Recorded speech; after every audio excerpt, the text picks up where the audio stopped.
Bonjour à tous, j'espère que vous allez bien. Donc sur la vidéo précédente, nous avons vu comment installer et configurer la suite ELK. Donc sur cette vidéo, nous allons voir comment l'utiliser sur les logs Apache.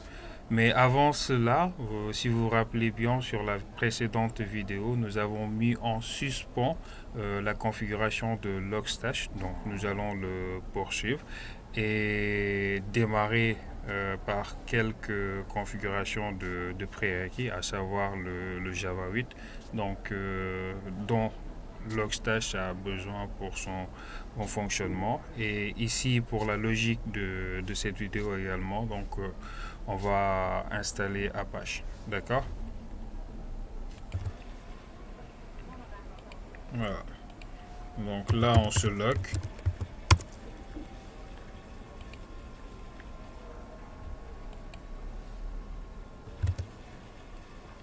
Puis on ouvre en terminal. Voilà. Là, je vais zoomer un peu. Oups. Voilà.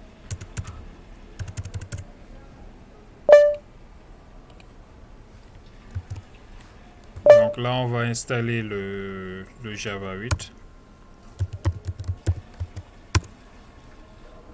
D'accord.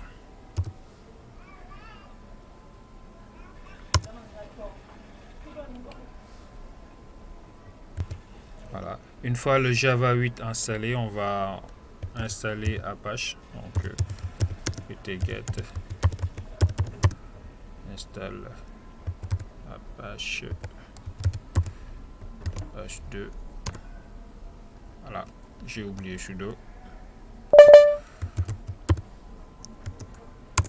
Voilà.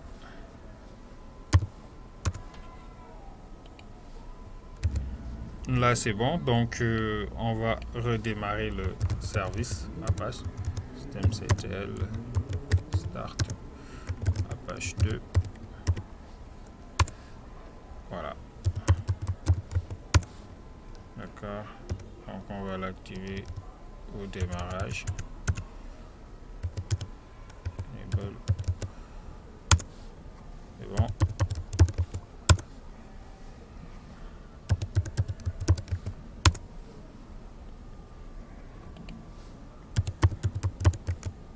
Voilà. Donc là, c'est bon. Donc, une fois que nous avons nos deux prérequis, donc on peut passer à la configuration de Logstash. Donc, pour cela, on va se déplacer dans le répertoire.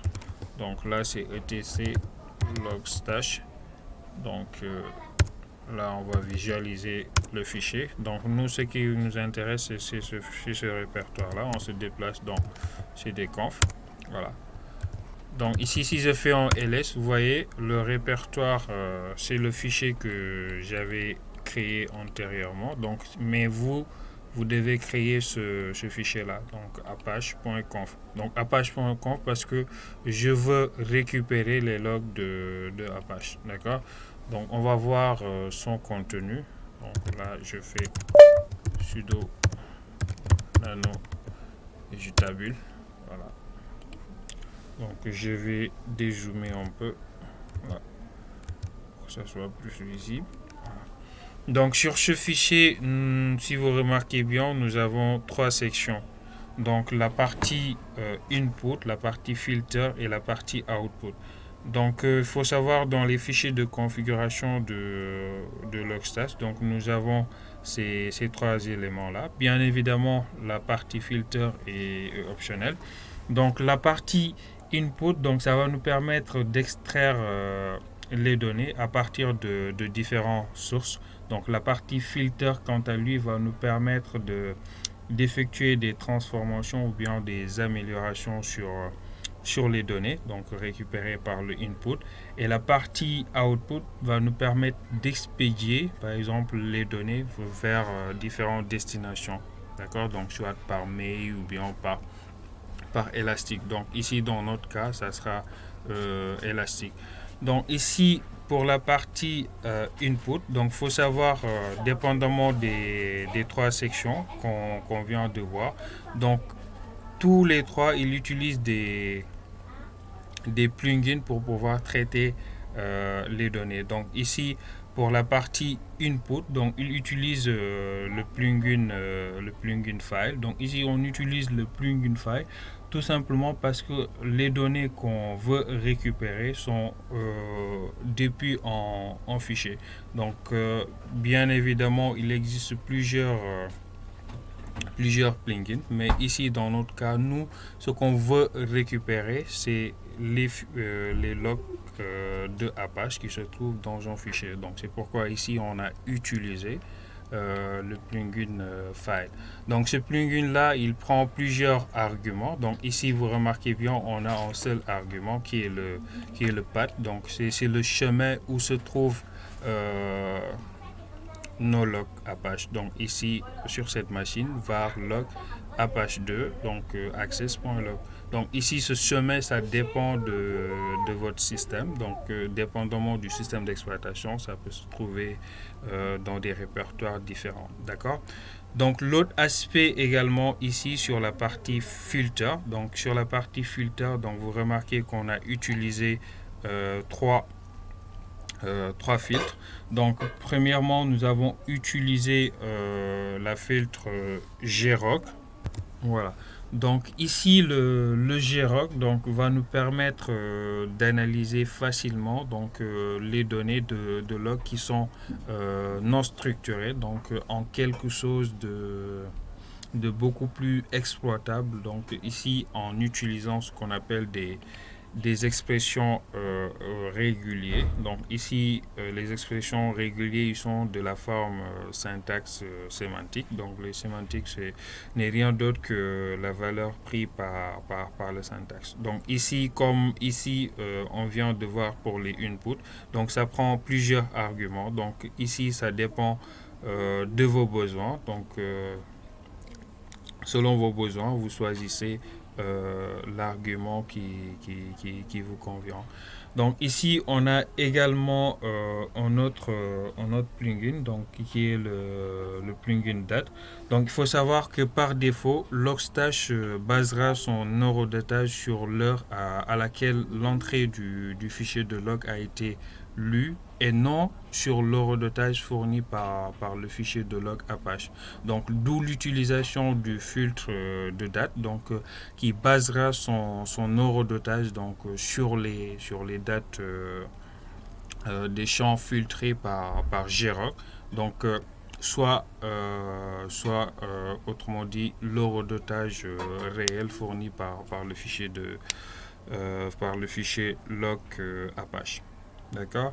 Donc l'autre élément qu'on a, c'est le filtre mutate. Donc le filtre mutate, donc ici on a vu, comment dirais-je,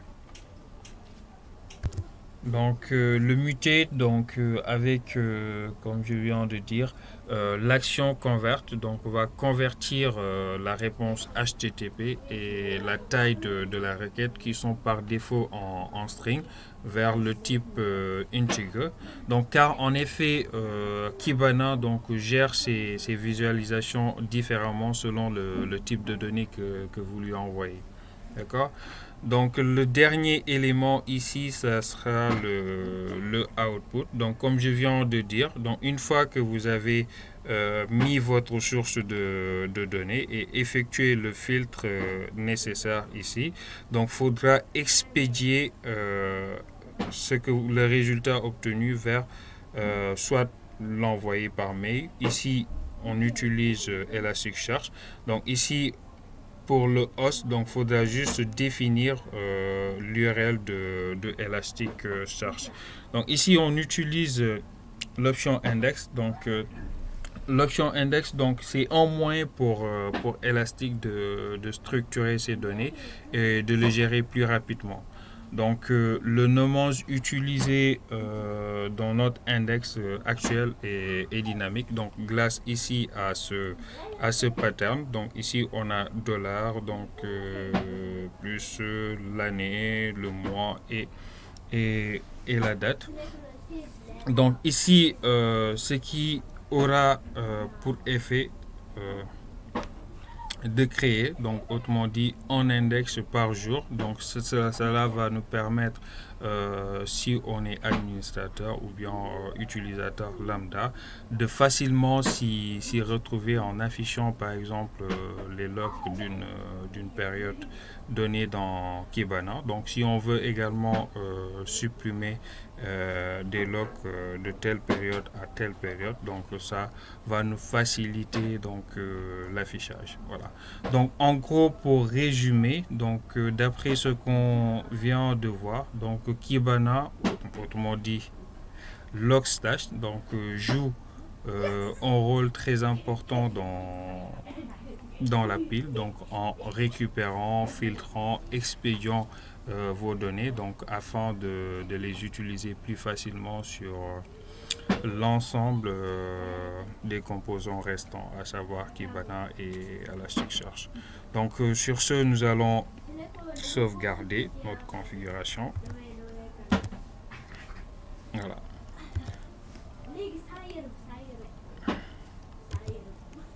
Donc là, on peut redémarrer le service.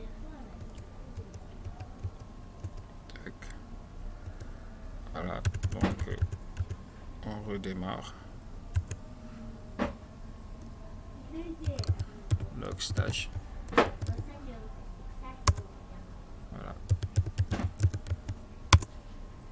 C'est bon. Maintenant, une fois le service redémarré, donc on va sur notre navigateur et ouvrir le Kibana pour pouvoir visualiser nos logs. Voilà, donc là pour y accéder, on va taper localhost et le port ici c'est 5601.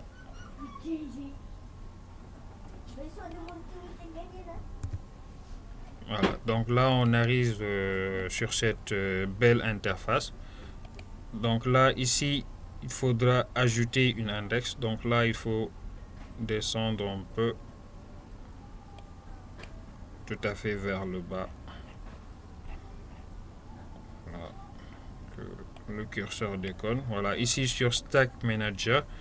Donc là ici on descend un peu sur Kibana. Donc là ici on va ajouter une index pattern. Là on clique sur Create. Et là vous voyez ici le Apache apparaît. Ici on va donner un nom.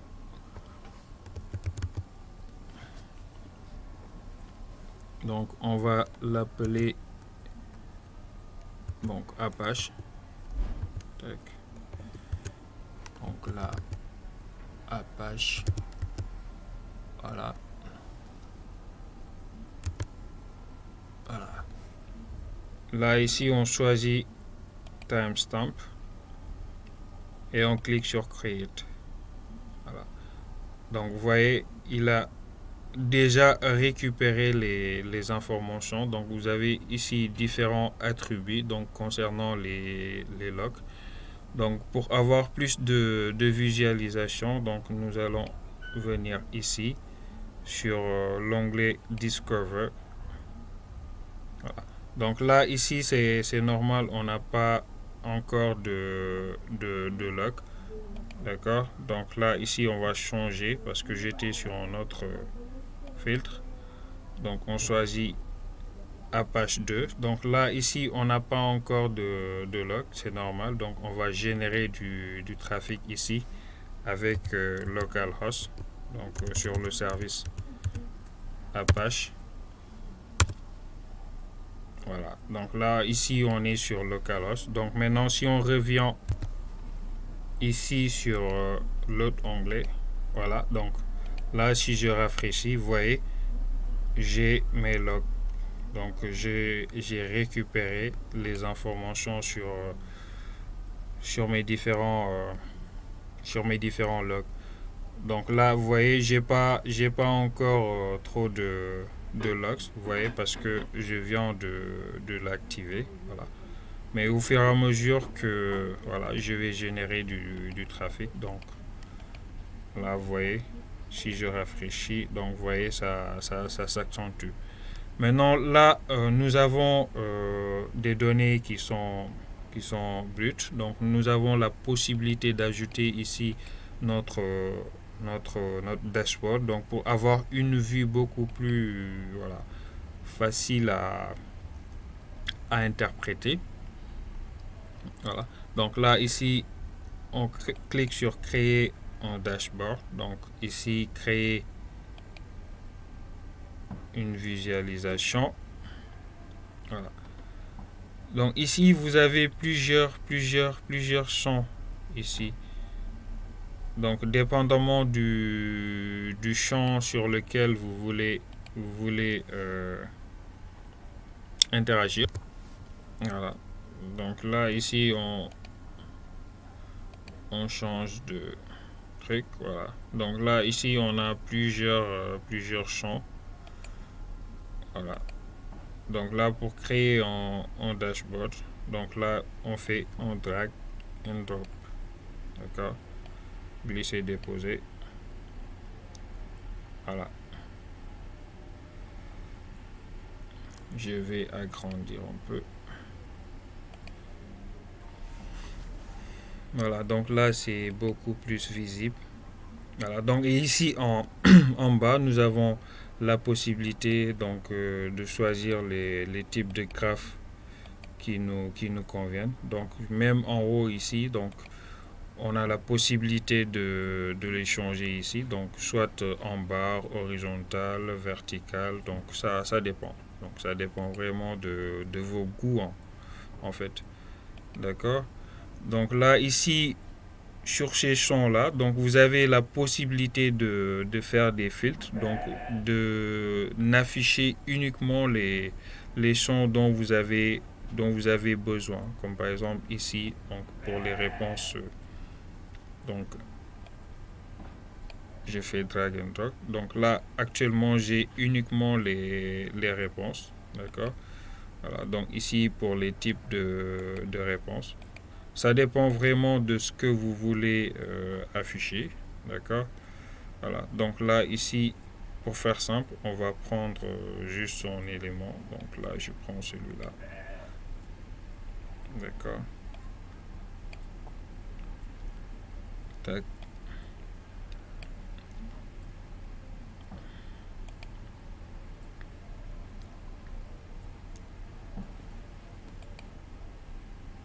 D'accord.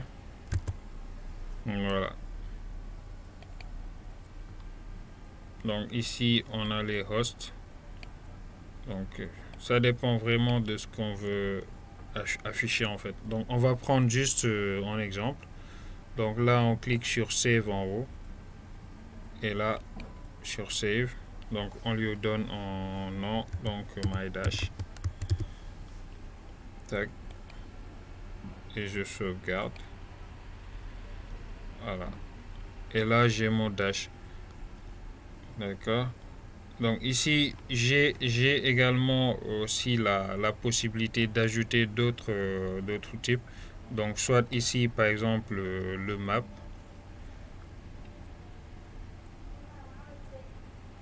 Ça charge.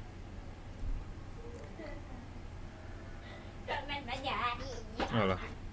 Donc là ici par exemple ça peut être intéressant. Donc si vous avez un site web et vous voulez savoir par exemple d'où viennent les trafics, d'accord, donc c'est en moins, ça peut être intéressant quoi dans certaines situations.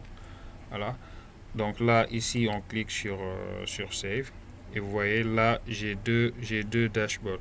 Donc ici dépendamment de ce que vous voulez, donc vous pouvez ajouter autant de dash que vous voulez quoi. Donc pour les logs de Apache, en gros c'était ça. Donc sur ce, merci de votre attention.